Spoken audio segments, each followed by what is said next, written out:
The David Pakman Show at davidpakman.com. All right, I want to talk a little bit about the latest Republican debate. Not too much, because there are just so many of these debates that we could basically be talking about it every day.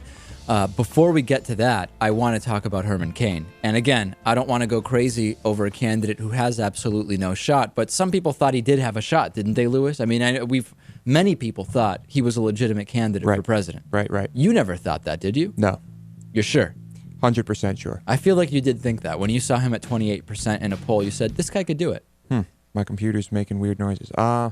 You never really thought he was legitimate. I thought it was fascinating that there were polls where he was in the lead, but no, I thought he had no chance. Well, the character assassination of the accusers, those now, is it 4? Is it 5? Is it 6 women? We don't even know how many at this point have accused Herman Cain of past sexual harassment.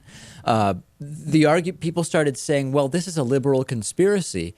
And as a defense to that, some progressives said, well, the women are Republicans, so it can't be a liberal conspiracy. But I don't think it's a liberal conspiracy, but I don't think that that's a good defense. In other words, there's many other Republican candidates. This could be a conspiracy. Just the fact that the women are Republicans doesn't really prove or disprove anything. I mean, Republicans would have a reason to come out and smear Herman Cain if the idea is that this is a smear campaign, which I don't believe, because they support a different Republican candidate. Right, or because someone offered them a ton of money. However, all we know is that all of these women seem to be indicating that settlements took place, and the idea that the National Restaurant Association gave a woman $10,000, $20,000 just to go away conveniently doesn't really make sense, because if you look at the total number of settlements that exist and the total number of times a settlement is asked for, it's a very small percentage where you actually get a 5-figure settlement. The idea that it's just something somebody would give a woman to just not bother anybody doesn't really make sense if Herman Cain really did absolutely nothing. Right. Not to mention, Herman Cain is watching his words very, very carefully, saying that he doesn't remember recognizing the woman's face, for example. Okay, well, that's kind of ambiguous. That doesn't really tell us anything. Yeah, just listening to him talk makes me cringe. Like, he did something wrong. So go ahead, Natan.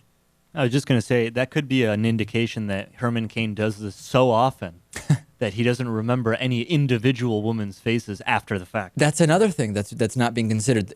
Maybe he doesn't remember it because it's just so common for him. Right. Perhaps every day is just a game of grab ass or something. So let's go. There was a press conference where one of the accusers said, I am going to speak out about this. This is Ms. Bialek. And Benjy Bronk from the Howard Stern Show, who very, very interestingly hijacked the Anthony Weiner press conferences during the penis tweet debacle, he got up there. And I actually like it when this happens. Listen. No, guys, just listen. Just listen a second, all right? Maybe I'm the girl that was accused by Herman Cain, okay? You don't know that. You don't even know if for sure I'm a male, because I might not be. I might be female. Maybe I have, hey, please, no question. Maybe I have unknown genitalia.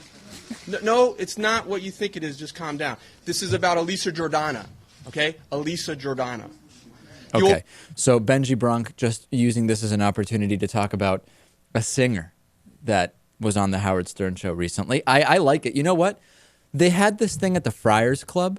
There's something to me that lacks seriousness when you decide to have one of these things at the Friars Club, even though I believe everything that the woman said, and I think it's a legitimate accusation, and I think Herman Cain is obviously not completely innocent of all these accusations. Maybe have it at a hotel instead of the Friars Club, where people are roasting each other normally. What is the Friars Club? It's a club of some kind. It's like a Hollywood and comedy type club, as far as I know. And they always have these roasts. I guess they're continuing the tradition of comedy.